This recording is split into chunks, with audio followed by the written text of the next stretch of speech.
On nous laissait prier pour nous 4 fois, après moi j'ai commencé.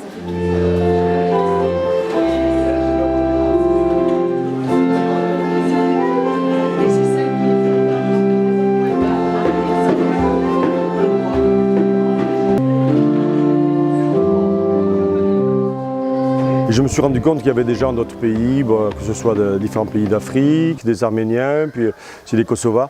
Puis petit à petit, il y a eu aussi des gens qui n'avaient pas de papier. Alors on s'est mis à leur faire la place dans la communauté. Bon, tout à l'heure, on a eu une célébration qui était animée à la fois par les Congolais. Il y a 6 enfants irakiens qui ont fait la première communion.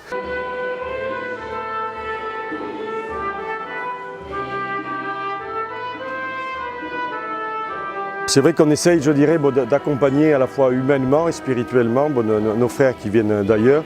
Et l'Église, moi je dis souvent que c'est un vitrail où chacun a sa couleur, chacun a la couleur des autres. Et bien ici, les couleurs, c'est pas simplement les modernes ou les anciens, les tradis ou les progressistes, mais c'est aussi tous ces gens qui arrivent d'autres pays et qui nous enrichissent.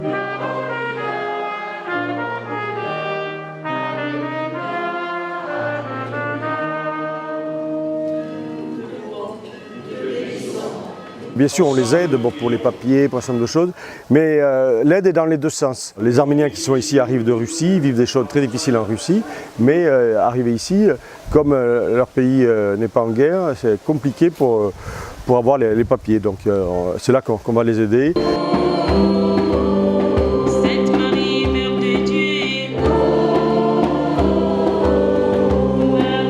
Des personnes aussi qui les accueillent. Bon, il y a un diacre qui accueille une famille d'Ukrainiens, il y a un ami qui accueille une famille d'Arméniens.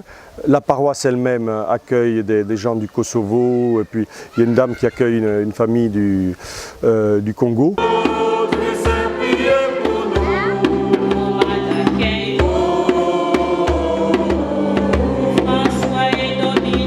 Il y a une famille, elle a reçu son avis d'expulsion et alors moi je cherche une maison qui puisse accueillir des parents avec 3 enfants, mais c'est pas facile quoi. Et c'est souvent des cas un peu comme ça. Alors des fois on trouve une famille, puis des fois on trouve personne, alors là après c'est plus difficile effectivement pour eux.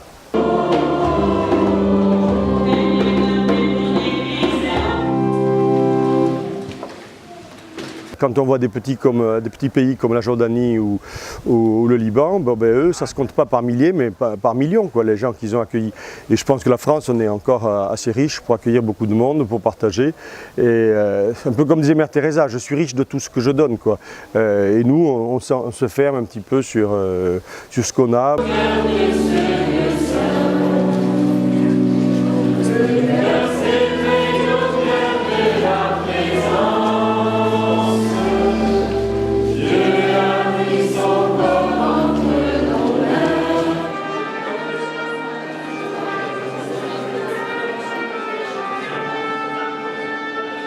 À la fois, on ne veut pas faire travailler les gens au noir, ce qui se comprend, mais en même temps, on n'a pas le droit, eux, de les faire travailler tant qu'ils n'ont pas l'avis de séjour et tout ça. C'est vraiment des choses, c'est le serpent qui se mord la queue, quoi.